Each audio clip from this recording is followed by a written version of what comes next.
대북 강경론자인 존 볼턴 백악관 국가안보회의 보좌관이 북한의 최근 두 차례 발사를 유엔 제재 위반인 단거리 탄도 미사일이라며 강경 발언을 쏟아낸 지 하루 만에 도널드 트럼프 대통령에게 공개 면박을 당했습니다. 네, 한편 트럼프 대통령이 아베 신조 일본 총리와 브로맨스를 과시한 가운데 다음 달 한미 정상회담에서 과연 어떤 얘기가 오갈지 관심이 쏠리고 있습니다.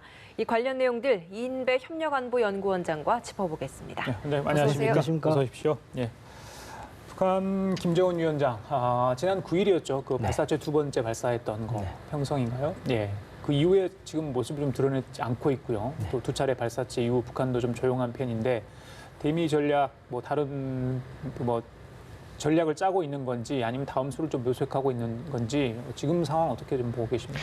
네, 일단 뭐 보름 넘도록 지금 안 나타나고 있죠. 그래서 이런 상황들은 두 가지 추측이 가능한 상황이죠. 건강이 조금 안 좋아서 좀 컨디션 조절을 하거나 아니면 장기적으로 전략을 새롭게 가담거나 두 절 같은데 어쨌든 저희들은 뭐 건강 문제는 저희들이 더 알 수 없는 부분이라서 그렇지. 전략적 환경만 말씀드릴 수밖에 없는 상황인데요. 보면 지금 같은 두 번의 단거리 발사체 미사일을 발사하고 난 이후에 사실은 조금 다른 움직임은 없지 않습니까? 예. 고민이 있을 겁니다. 그렇게 하면 미사일 발사에도 불구하고 미국과 한국이 크게 동요하지 않고 현재 상황들을 계속 관리하는 모드로 계속 가고 있는 거죠. 좀 판이 흔들리면은 그 빈틈을 노려서 새롭게 협상 모멘텀을 만들거나 유리한 쪽으로 뭐를 끌고 오려는 수였을 텐데 전혀 그렇게 움직이질 않으니까 지금 상황에서는 그러면 더 강도 높은 도발을 해야 될 것인지 아니면은 스스로 양보 카드를 던져야 할 것인지 여러 가지 지금 3법을 좀 계산하고 있는 상황이 아닌가라는 생각이 드는 부분입니다. 김 위원장이 이렇게 공식 행보를 하고는 있진 않은데 북한 매체들은 연일 좀 분주하게 움직이는 것 같아요. 대미 그리고 대남 비판 발언을 계속 쏟아내고 있는데 그중에 일단 하나 눈에 띄는 것이 미국 북한 선박 YG 어니스트 미국이 이제 북한 선박인 YG 어니스토를 잡아놓고 있다 보니까 이걸 풀어줘라라고 계속 비판을 하고 있는데 여기에 대해서 볼턴 보좌관이 대답을 한 것이 그러면 거기에 있어서 그에 앞서서 푸에블로호를 먼저 송환해라라고 또 다시 반박을 하고 있는 이 상황입니다. 북한이 이렇게 선박을 가지고 계속해서 비난 수위를 쏟고 있는 것도 의미가 있을 것 같거든요. 그렇죠. 사실은 북한으로 가지고 있는 배 선박들이 한 30척 정도 있는 것 같은데요.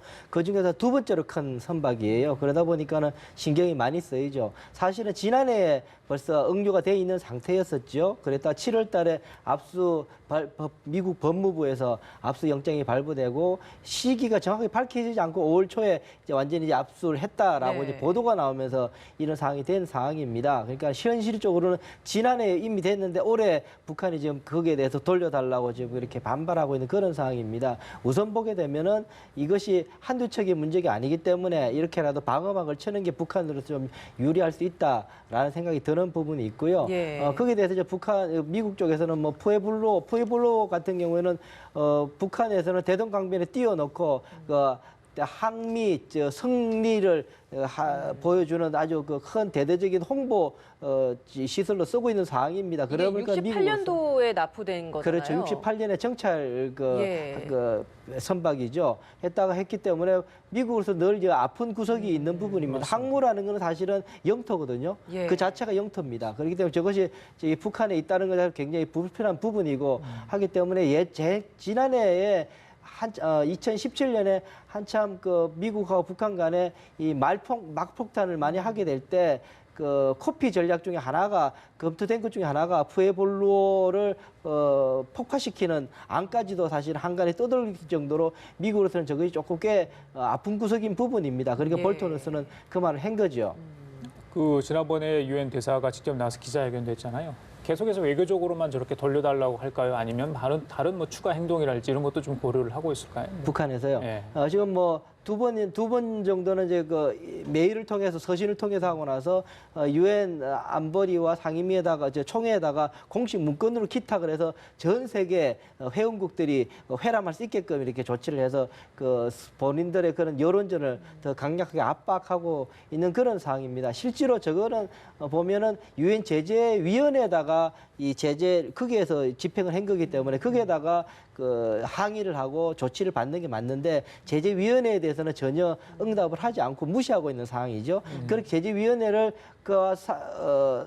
서로가 이야기한다는 것 자체가 제재 자체를 인정하는 유엔 결의를 인정하는 것이기 때문에 사실 그쪽은 전혀 지난 5년 동안 그 상대를 안 하고 있는 그런 상황입니다. 그러니까는 더 총회나 안보리를 통해서 그렇게 하고 있는 중인데 사실은 이렇게 보게 되면 북한 쪽에서의 이 제재에 대한 반발이나 그런 것이 사실 단발성이고 개별적으로 이렇게 나오고 있는 그런 상황입니다. 예. 반면에 미국과 국제사회에서의 북한에 대한 압박은 상당히 구조적으로 제재와 여러 가지 사항들이 벌어지고 있어서 조금 이렇게 이 제재의 국면에 좀 이 불균형성이 보이는 그런 부분이라서 북한들은 꽤나 좀 어려운 국면이다 생각이 듭니다.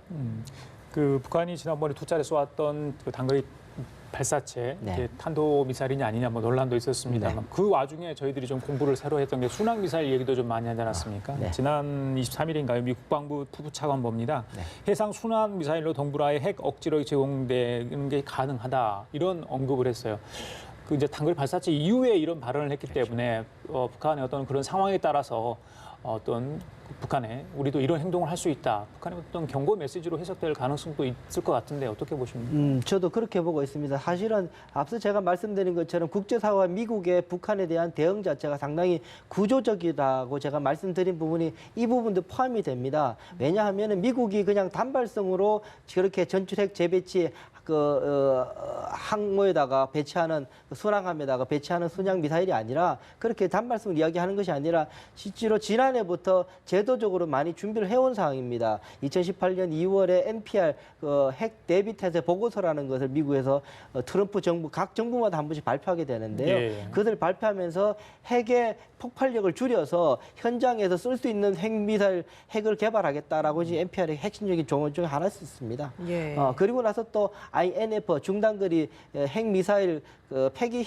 제한 협정 미국과 러시아 간에 했던 것을 폐기했지 않습니까? 2월달에 폐기 통보를 하고 6개월 동안 러시아가 다른 조치 없으면 완전히 그걸 무효화시키겠다라고 한 것이 8월입니다. 그렇게 보게 된다면 제도적으로 보면 미국으로서는 이 순항 미사일 를 한반도든 이 배치하는 데 전혀 거리낌이 없는 그런 상황을 다 제도적으로 마련해 놓고 그 다음에 지금 이 이야기를 부차관 핵 담당 부차관보가 이야기를 하는 거죠. 상당히 신빙성이 있어 보이는 것이고 의지도 뒤에 제도적으로 받침이 되는 그런 이야기이기 때문에 그냥 구도적의 엄포 이상의 모습이다 저는 그렇게 해석되는 부분입니다. 발언도 강경한 것이지만 실제적으로 또 행동에도 바로 옮길 수 있는 상태까지 준비가 돼 있는 것이다라고 해석을 하시는 건데 사실 지금 그 미국 내 주요 인물 중에 한 명인 볼턴 보좌관도 강경 발언을 계속 하고 있는 상태잖아요.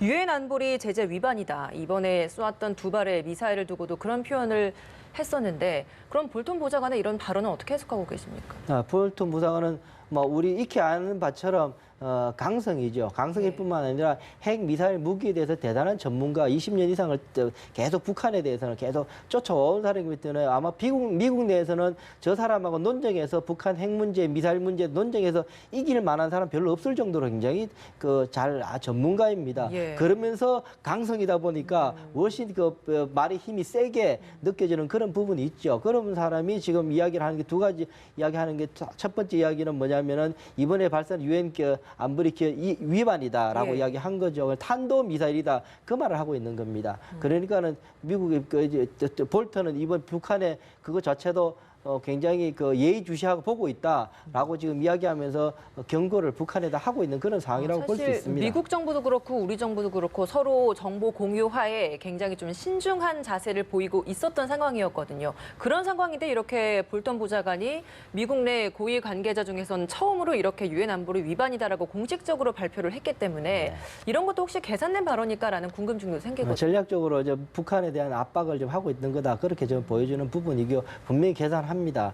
이게 안보 보좌관이라는 자리가 사실 그렇게 간단한 자리가 아닙니다. 전 국정을 다 만지는 자리고 저도 청와대에서 미간 말직으로 있어봤지만 외교안보 수석이라는 사람이 대통령과의 그런 정보 교류하면서 판짜기를 하는 모습 저도 봤는데요. 굉장히 간단치 않은 자리입니다. 거기에서 말 한마디 한마디라는 것은 굉장히 중요하게 받아들일 필요가 있다라는 생각이 듭니다.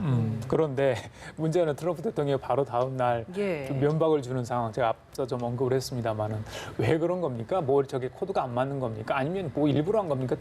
예전에도 그런 게 좀 있었잖아요. 네. 대북 발언과 관련해 가지고. 보니까 뉴욕타임스 같은 경우에는 또 그 하는 게 이제 볼턴하고 트럼프 대통령하고 이번에 엇박자가 났다라고 이야기하고 있고 더 주목되는 월스트리트 저널 같은 경우는 트럼프에 대해서 꽤나 좀 친화된 그런 언론임에도 불구하고 그 볼턴에 대해서 조금 이번에 조금 트럼프 대통령 안 맞는 것 아닌가라는 이야기를 하고 있어서 저도 조금 더 봐야 될 것 같은데 우선 제가 볼 때는 사실은요 이 안보 보좌관이라는 것이 하루에 몇 번씩 봅니다.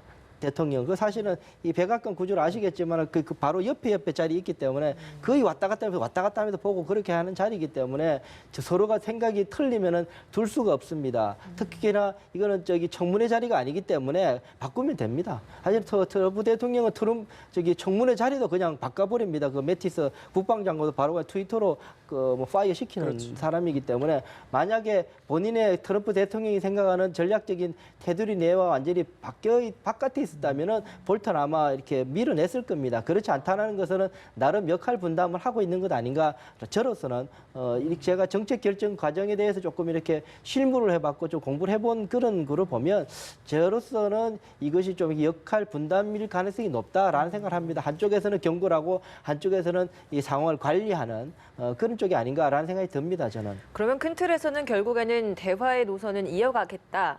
하지만 뒤에서는 경고는 하고 있는 것이다. 이렇게 단순히 좀 해석을 하면 되는 겁니까? 아, 그렇죠. 지금 그러니까 대화를 하려고 그러면은 대화를 이탈하게끔 만드는 걸 철저하게 차단을 해야 됩니다. 그걸 놔두면은 대화할 수 없게 됩니다. 그렇다면 볼턴도 여전히 대화의 테두리에 가두기 위해서 계속 이렇게 경고를 하고 있다. 그렇게 보시면 될 것 같습니다. 그런데 이 두 사람의 발언 이런 논란들이 일본 방문 중에 나왔잖아요. 트럼프 대통령 어제 하루 종일 아베 총리와 함께 시간을 보냈습니다.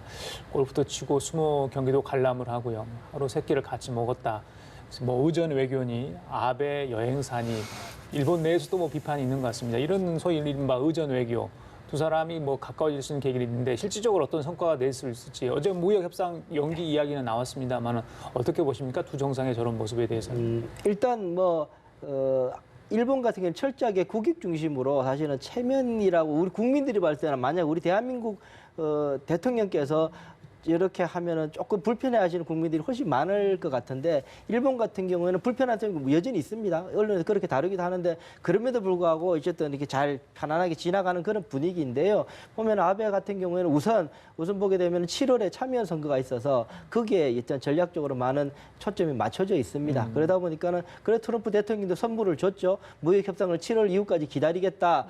사실은 5월달 이번에 가서 합의 서명하겠다라고까지 압박을 했었는데 조금 연기를 했죠. 그리고 열심히 의전을 한 보람은 있었던 그런 것 아닌가라는 생각이 됩니다.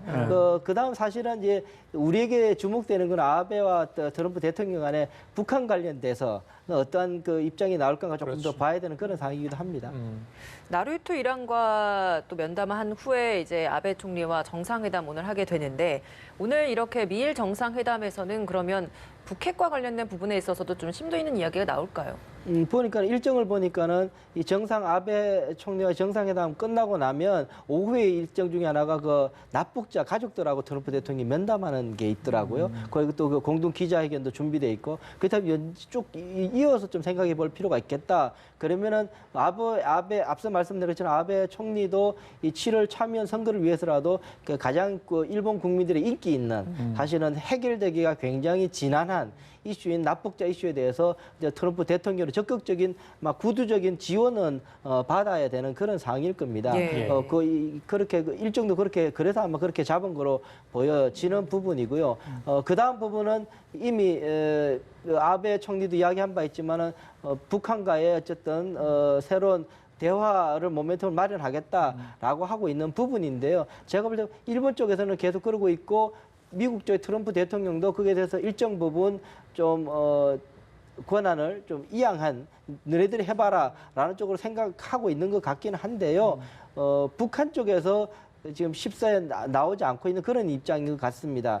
일본으로 쉽지 않습니다. 왜냐하면 일본에서 첫 번째 일단 북한하고 같이 가는 데 있어서 경제 제재 해제에 대해서는 절대로 거질 수가 없습니다. 거기에 대해서 트럼프 대통령이 1도 양보 안 하는 부분이기 때문에 그런 속에서 그러면 북한에서 만나가지고 줄 수 있는 게 별로 없거든요. 납북자 문제는 우리 대한민국의 이산가족 문제처럼 북한으로 하여금 뭔가를 우호적인 어떤 행동을 통해서 이 행동을 이끌어내야 되는 그런 부분이거든요. 예. 그런데 그런 것을 줄 수가 없죠. 그러면 납북자 문제도 사실은 해결하거나 북한으로부터 얻을 수 있는 게 별로 없는 상황이죠. 예. 그렇게 된다면은 미국과 일본 간에도 쉽게 대화가 이렇게 풀리기는 어려운 구조다라고 저는 보여집니다. 예, 아베 총리도 최대한 그 선거용으로 이 북한 문제랄지 납치자 문제를 좀 다루려고 하는 의도는 있어 보인다는 게 일본 언론의 좀 보도죠. 네, 저도 그렇게 그 이제 이번에 트럼프 대통령이 일본을 방문하고 6월 말에 또 와요. 그렇죠? 그때는 G20 정상회담이 있죠. 그래서 일본을 들른 후에 한국을 방문하는 것으로 지금 현재 알려지고 있지 않습니까? 네. 우리 정부도 서서히 준비를 지금 하고 있을 것 같아요. 네. 과연 어떤 내용을 이야기를 할 거며 어떤 성과물이 있을 건가. 근데 지금 이제 북미 대화가 지금 저렇게 있고요. 북한도 2번이나 발사체를 발사했고 쉽지만 않아 보입니다만. 그러게요. 우리 한국의 입장, 우리 대통령의 입장이 좀 꽤나 지금 어려운 그런 상황입니다. 지금 트럼프 대통령은 몇 번의 무리해서까지 일정을 조정을 해서 한미 정상회담을 했음에도 불구하고 트럼프 대통령으로부터 이 아주 긍정적으로 북한의 움직임을 담보할 만큼의 입장을 변화시키지 못했지 않습니까? 예. 그 북한도 마찬가지고 앞서 말씀하신 것처럼 발사체를 발사하면서 함으로 인해 가지고 더욱더 어려운 국면까지 끌고 가는 속에서 지금 한미 정상회담을 해야 되는 그런 상황입니다. 예. 앞서 말씀드린 것처럼 트럼프 대통령이 제재 자체에 대한 입장을 변화시키기는 대단히 어려운 구조가 되어 있습니다. 그렇기 때문에 그것을 변화시키지 않는다면 실제로 이 한미 정상회담을 통해서 남북 간의 관계에 새로운 어떤 시점을 마련하기가 굉장히 어려운 상황이다. 그런 생각이 들고 그렇다면 남아있는 이슈는 트럼프 대통령은 여기 와서 할 수 있는 이슈들이 사실 분담금 협상이 크고 지난번에 한미 정상회담에 했던 무기 구입 문제 트럼프 대통령이 굉장히 실리적으로 접근하는 부분이 많아서 그 부분이 굉장히 어려운 부분이 될 것 같습니다. 앞서 벌써 2월이었는데요. 지난해 다 합의를 하고 통과돼야 될 것이 어렵게 2월에 통과가 됐던 게 2019년 올해 방위비 분담금 맞습니다. 1년짜리였거든요. 예, 예. 또 해야 되는 거죠, 사실은. 몇 달 지나 또 해야 돼서 내년부터 해야 되는 걸 해야 되는 그런 상황이기 때문에요. 그 문제에 대해서 트럼프 대통령도 정치인이기 때문에 대통령은 또 이게 정책가이면서도 정치인이거든요. 선거를 치러야 되는 입장이라면 대단히 미국 국민들에게 또 보일 만한 선물도 준비해야 되는 그런 상황이라면 이 방위비 분담금 문제에 대해서 한국 정부에 대해 또 강하게 좀 이야기할 가능성이 높아서 우리 대통령께서 꽤나 좀 곤혹스러운 그럴 수도 있겠다라는 생각이 듭니다, 저도. 예. 마지막으로 짧게 이 질문 하나만 드려보도록 하겠습니다. 우리 정부가 사실 이런 어려운 상황인데도 불구하고 대북 식량 지원 문제를 계속 추진하고 있지 않습니까? 그런데 사실 북한은 오히려 여기에 대해서 크게 달갑지 않다는 반응을 내놓고 있어요. 근데 러시아와 중국에게서는 식량 지원을 받았다라고 또 최근에 또 보도를 했는데 이렇게 러시아, 중국에게는 식량을 지원받고 있으면서 우리 정부의 식량 지원은 거부한다라는 입장은 저희가 어떻게 받아들여야 되는 겁니까? 잘 알려지는 않다가 이제 알려진 거죠. 그러니까 사실 조용히 준 거였죠. 사실 저는 충분히 정부가 이렇게 이 식량 지원이라는 이슈를 가지고 당국 간 대화를 이끌어내려고 하는 그런 그 고민에 대해서는 이해는 갑니다만 예. 실제로 그것 때문에 이번에 조금 얼그러진 그런 부분이 있습니다. 제 바람은 인도적 지원이었으면 인도적으로 했으면 오히려 이거를 대화의 모멘텀을 마련하거나 비핵화를 위한 미북 간의 대화의 중재 역할을 더 하기 위한 것이다라는 명분보다는 그냥 1,000만 원 너무 많았던 것 같고요. 제가 볼 때는 사실 한 600만 원 늘 어려운 북한에서 어려운 취약계층들이거든요. 그분들 생각해서라도 이번에 좀 인도적 지원차는 조용하게 꾸준히 할 수 있었으면 좋았을 건데 너무 조금 목소리가 커서 예. 북한도 불편해지고 우리도 불편해지는 그런 모습이었다라는 아쉬움이 좀 남는 부분입니다. 예, 알겠습니다. 북한 주민들을 위해서 또 우리의 이런 그 성의 표시도 좀 호응을 해줬으면 좋겠다 이런 생각이 좀 들어요. 예, 지금까지 이인배 협력안보연구원장과 함께 얘기 나눠봤습니다. 자, 오늘 말씀 잘 들었습니다. 고맙습니다. 고맙습니다.